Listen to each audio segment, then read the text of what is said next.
सबसे पहला नियम है कि आप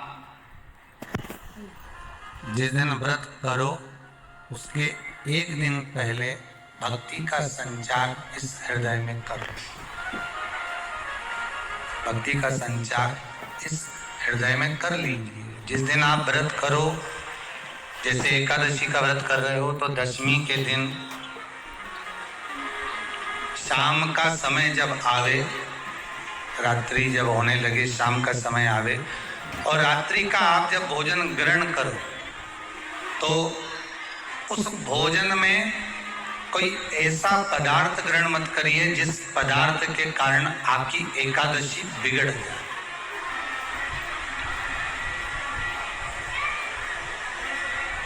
कोई बेकार भोजन में ग्रहण नहीं करना, श्रेष्ठ भोजन ग्रहण करिए दशमी। और एकादशी का दूसरा नियम बहुत ध्यान से सुनिएगा। जिस दिन आपकी एकादशी का व्रत हो उस दिन प्रयास करिएगा कि अपने हाथ से किसी भी वृक्ष की कोई पत्ती टूटे ना। अपने हाथ से किसी भी वृक्ष की, पौधे की, किसी भी वृक्ष की पत्ती अपने हाथ से ना टूटे। बहुत ध्यान दीजिएगा महाराज। एकादशी का ये दूसरा नियम है कि अपने हाथ से किसी पौधे की, किसी वृक्ष की, किसी डाली की कोई पत्ती टूटे ना, कोई पत्ती ना टूटे, इसका प्रयास करिए।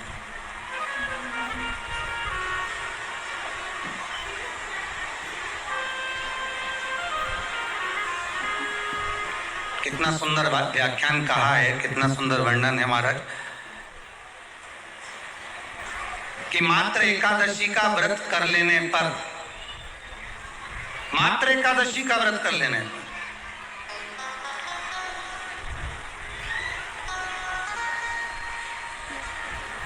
जो पूर्व में किया गया हमारा पाप कर्म है, हमने किसी जीव की हत्या करी है, हमने किसी को कष्ट प्रदान करा है, हमने किसी को अपशब्द कहा है, हमने किसी को ताने दिए, हमने किसी को आड़ा टेढ़ा कहा है, हमने किसी को गालियां दे दी है, मात्र एकादशी का व्रत ही कर लेने पर ये सारे जो दोष हैं वो समाप्त हो जाते हैं।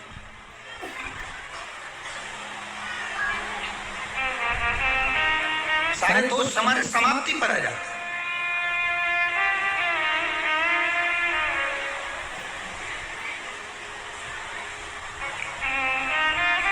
अब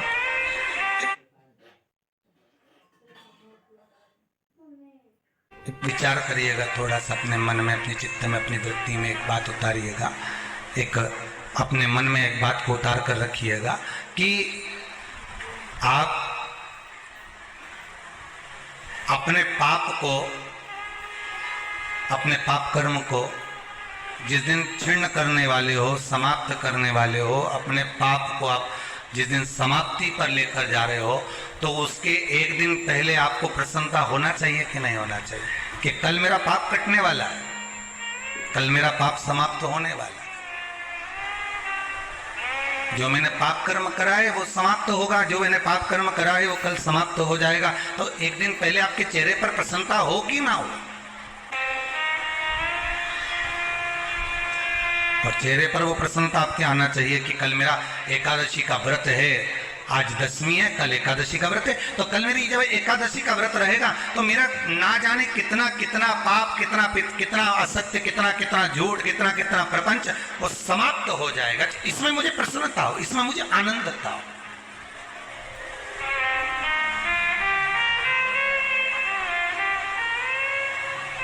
तो क्या कहा गया कि प्रयास करिएगा कि एकादशी के दिन कोई वृक्ष की, कोई डाली की, कोई कोपल की कोई पत्ती ना तोड़ी जाए।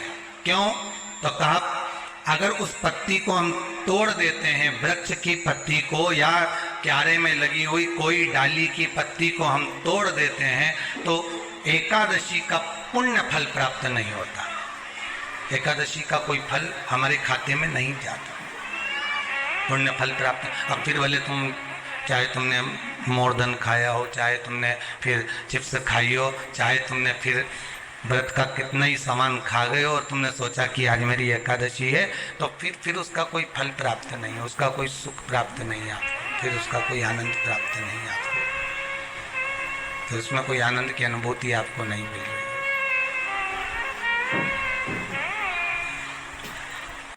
विष्णु पुराण कहती है, श्रीमद् वल्लभाचार्य जी वर्णन करते हैं, मेरे वल्लभ कहते हैं कि वल्लभ कुल की एकादशी करो, भले बकरी जैसे चरो और एकादशी करो।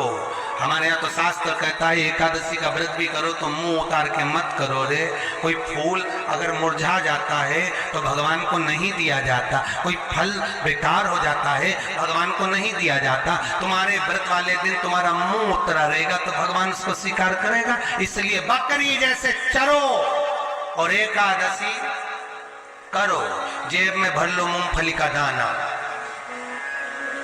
काजू इधर, मूंगफली का दाना इधर, खिचड़ी भी बना लो, मोरधन भी बना लो, चिप्स तल लो, पापड़ तल लो, और जो पपीता सेव फल केला जो जो है सब लिया, फ्रिज पे वॉशिंग मशीन भी खाएगी। सुबह आधा किलो दूध की रबड़ी बना के खा ली। तो पति मन में सोचा फिर भी आवाज नहीं निकल रही, फिर अभी क्या खाएगी? खिचड़ी बनाई है और बादाम तल ली थोड़ी सी, और आधा किलो पपीता रखा था वो कतर लिया, और थोड़ा सा रायता बनाया बादाम का, अच्छा ठीक है, और चिप्स तल ली, और आलू भी तले हैं, ठीक है। फिर शाम को मोरधन की खीर और सेव फल चीकू और आगरे का पेठा और राजगिरा की पूरी, ठीक है। फिर रात को अभी आधा किलो दूध मंगवाई थैली गरम करके उसमें थोड़ी सी ड्राई फ्रूट्स डाल के मखाना पीस के उसकी खीर बना लो, बस केवल खीर, नहीं पपीता रखा है। पति भी बोला तेरे जैसा व्रत तो दुनिया में कोई नहीं। दंडवत है ऐसी एकादशी माता को जो इतनी जोरदार एकादशी करी है। फिर पूछा किसने बताई? सियोर वाला महाराज याद रहे। फिर तो पति भी बोला खूब चलो एकादशी को, कौन मना करे, प्रेम से क्यों कथा कर रही है। भगवान शंकर का संवाद कर रहा है, शिव महापुराण की कथा कर रही है। एक देवदेव महादेव पर करा गया विश्वास और एक खुद पर करा गया विश्वास, ये दो विश्वास ऐसे हैं जो कभी टूटते हैं।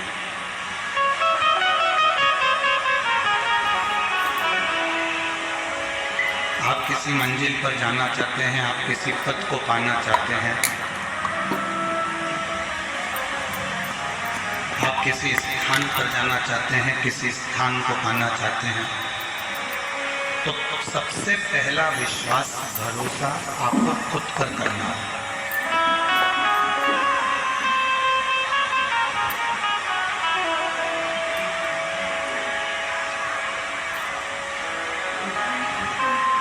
एक धमतरी की एक बेटी है, उसका नाम रिया है, साहू परिवार से है। एक कथा में जब वो आई थी तो उसने एक पत्र लिखा था, उस पत्र को हमने व्यासपीठ से भी पढ़ा। उस रिया साहू ने पत्र में लिखा था, क्या मैं नीट का एग्जाम क्लियर कर सकती, क्या मैं डॉक्टर बन सकती? तो हमने उस बेटी से, रिया से एक बात कही थी, धमतरी की बेटी से, कि बेटा यदि तुझे खुद पर भरोसा है और तू स्वयं पर अगर विश्वास करती है, स्वयं पर अगर भरोसा करती है और महादेव को अगर एक लोटा जल चढ़ाती है, तो एक दिन तू डॉक्टर बनकर ही रहे। सबसे पहला भरोसा अपने आप पर होना चाहिए। सबसे पहला भरोसा अपने आप पर करें।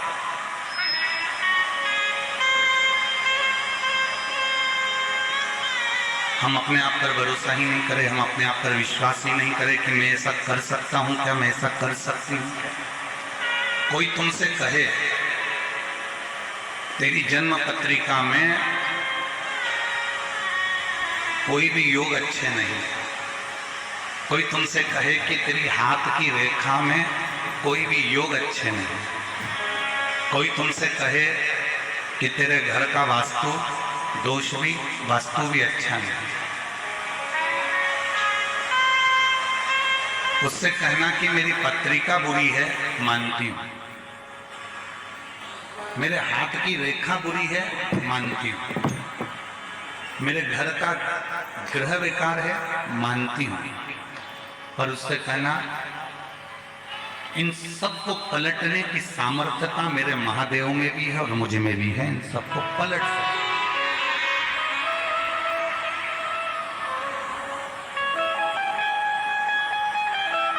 रात दिन एक करो, अच्छी पढ़ाई करो, अच्छी एजुकेशन करो, खूब दिल लगाकर अगर तुमने विद्याध्ययन करा है, खूब दिल लगाकर तुमने पढ़ाई करी है, तो दुनिया में किसी की सामर्थ्यता नहीं है कि कोई तुमको डाउन कर दे।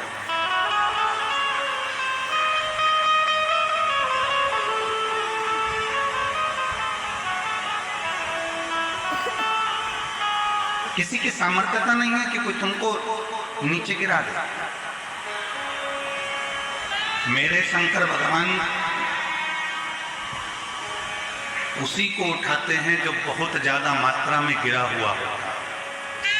आप देख लीजिए,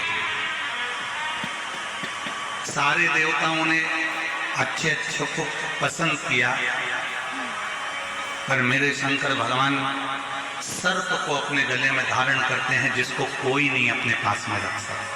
कोई ने पुष्प लिए, कोई ने फल लिया, कोई ने कुछ लिया, कोई ने कुछ लिया, पर मेरे शंकर भगवान ने वो लिया जिसको दुनिया के लोगों ने ठुकरा दिया।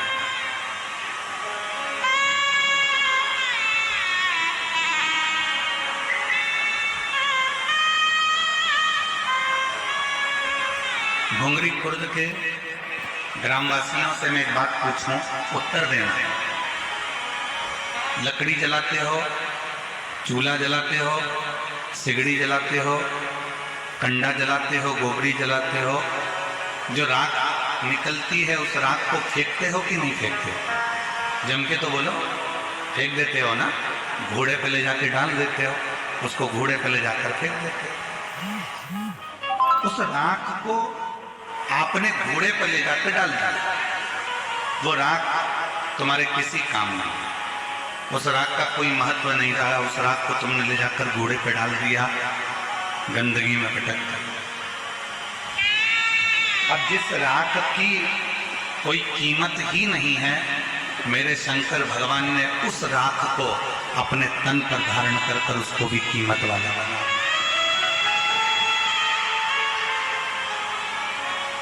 मेरे देवादिदेव महादेव ने उसको भी कीमत वाला बना दिया। उस राख की कोई कीमत नहीं, उस भस्म की कोई कीमत नहीं, पर चपटी भभूत में है खजाना कुबेर।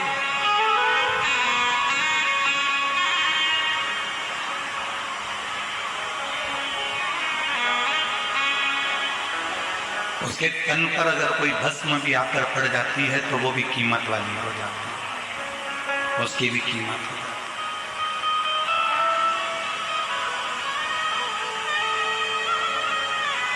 एक धतूरा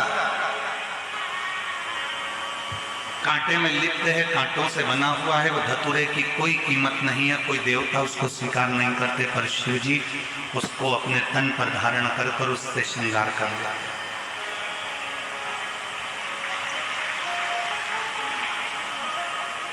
जिसको सबने ठुकराया, जिसको सबने धक्का दे दिया, उसको शिव जी ने अपने गले लगाया। और आप भी स्मरण में रहें, दुनिया ताना देती है, दुनिया अपशब्द करती है, दुनिया गाली देती है, दुनिया आड़ा टेढ़ा बोलती है, दुनिया शब्द अपशब्द करती रहती है।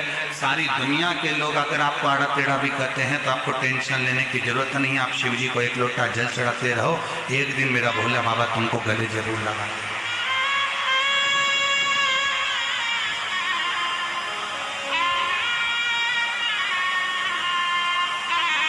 हिम्मत नहीं आ रही। एक पत्र है जो हमको धमतरी की वो बेटी ने जो पत्र लिखा था, वैसा ही एक पत्र आज फिर आया है कथा में, बड़ा सुंदर है। देखिए,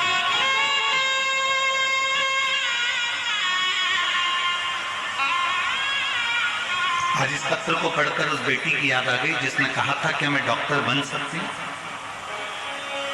और ये पत्र आज फिर एक सामने आया। मैं शशि नायर, पति श्री हिरेंद्र नायर, बालोदा बाजार छत्तीसगढ़ की निवासी हैं। कहीं बैठी हो तो हाथ हिला, आपकी हैं ऐसे हाथ हिला दो, आ जाइए एक बेलपत्र लेकर। बालोदा बाजार छत्तीसगढ़ की निवासी हैं। गुरुदेव, मैं बाबा का क्या गुणगान करूं? पत्र एलईडी पर चल रहा है, आप हमारे साथ में पढ़ सकते हो। एक लोटा जल, पशुपतिनाथ का व्रत, 5 पंडाल में कथा श्रवण करने का फल, मासिक शिवरात्रि में पार्थिव पूजन करने का फल मेरे बाबा ने मुझे दिया।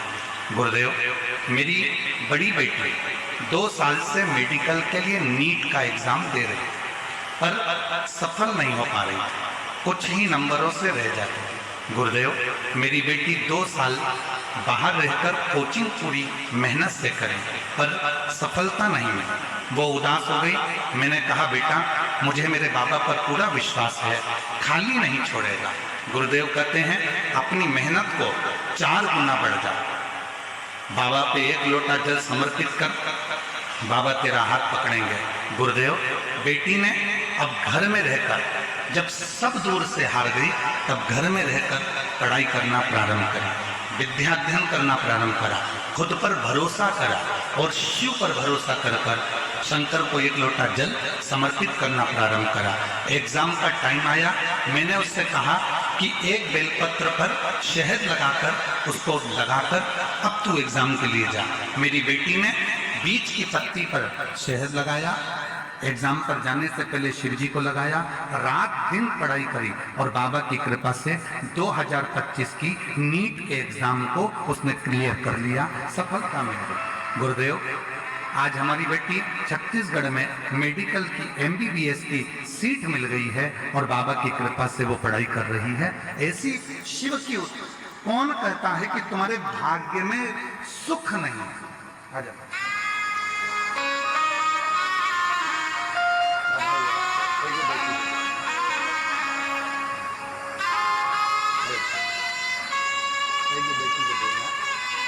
भाई आपको बहुत बहुत एक बार जोरदार ताली बजाओ। बेटी MBBS की पढ़ाई कर रही है और शिव कृपा से। कोई यदि आपको कहता है कि आपके भाग्य में ये नहीं लिखा है, कोई कहता है कि आपकी जन्म पत्रिका में ऐसा योग नहीं लिखा है, कोई कहता है आपकी हाथ की रेखाएं भी ये नहीं बोलती कि आप उन्नति कर पाएंगे, उस समय पर अपने हाथ में 1 लोटा जल पकड़ो और अपने आप पर भरोसा करो, रात दिन पढ़ाई करो, पूरी रात दिन एक कर दो, इतनी मेहनत करो, इतनी मेहनत करो कि जो पत्रिका में लिखा है वो भी पलट जाए और महादेव की कृपा हो जाए और आप अपनी मंजिल तक पहुंच।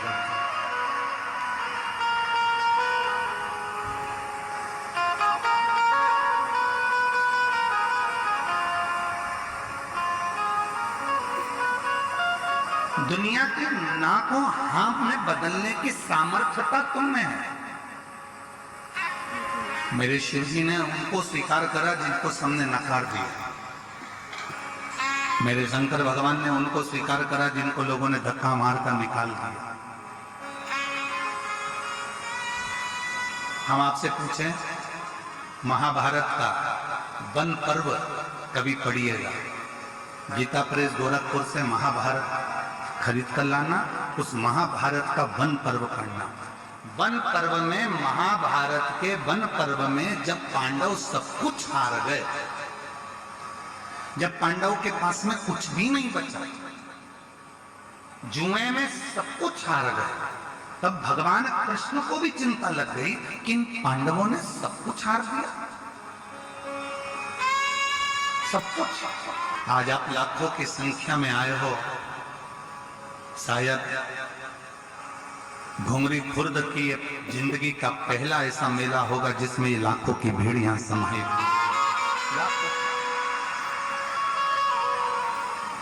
जरा भीतर उतारिए इस शब्द को। और जितने आस्था चैनल पर श्रवण कर रहे हैं, जितने फेसबुक यूट्यूब पर श्रवण कर रहे हैं, वो भी इस बात को अपनी जिंदगी में उतारिएगा। जब पांडव जुए में सब कुछ हार गए, सब कुछ समाप्त हो गया, कुछ भी नहीं बचा, जब पांडवों की स्थिति पूर्ण तरह से टूट गई, बेकार हो गई, जब कुछ नहीं बचा, तब भगवान कृष्ण को भी थोड़ा सा चिंता व्यापी और भगवान कृष्ण को लगा कि इन पांडवों का आखिर होगा क्या। ये हिम्मत टूट रही है, ये हिम्मत हार रहे हैं, ये अंदर से टूट रहे हैं, ये नीचे अंदर से टूट कर गिर रहे हैं। तब भगवान कृष्ण ने उसी समय युधिष्ठिर को, अर्जुन को, नकुल को, सहदेव को, भीम को, युधिष्ठिर सबको बुलाया और बुलाकर कहा, पांडवों अब तुम जुए में सब कुछ हार चुके हो, तुम्हारे पास कुछ भी नहीं बचा है, तुम्हारे पास में अब कुछ नहीं है, तुम अंदर से हिम्मत मत हारना। एक काम करो, भगवान कृष्ण कहते हैं पांडवों अब तुम्हारे पास में जब कुछ भी नहीं बचा, तुम पूरी तरह से हार चुके हो, कुछ भी तुम्हारे हाथ में नहीं है, तो हिम्मत मत हारना, खुद पर हिम्मत रखना और एक काम करना, पूरे वन में रहते हुए, जंगल में रहते हुए, तुम जो 12 वर्ष का वनवास के लिए निकल रहे हो, उस 12 वर्ष के वन में तुम भ्रमण करते करते शंकर जी की इतनी आराधना करना कि शंकर जी तुम्हें वापस लाकर सब कुछ दे सके। तुम्हें कोई कुछ लाकर दे चाहे नहीं दे, पर देव अधिदेव महादेव तुम्हारा खोया हुआ पूरी सत्ता लाकर देंगे। शंकर जी तुम्हारा वैभव लाकर देंगे। शंकर जी तुम्हारा जो वैभव चले गया, जो कुर्सी चली गई, जो पद चले गया, जो प्रतिष्ठा चली गई, जो सत्ता चली गई, जो वैभव चले गया, शिव जी तुमको सब लाकर देंगे। सब एक सामर्थ्य का, एक स्वयं पर विश्वास करो। और दूसरा देव अधिदेव महादेव पर भरोसा करो।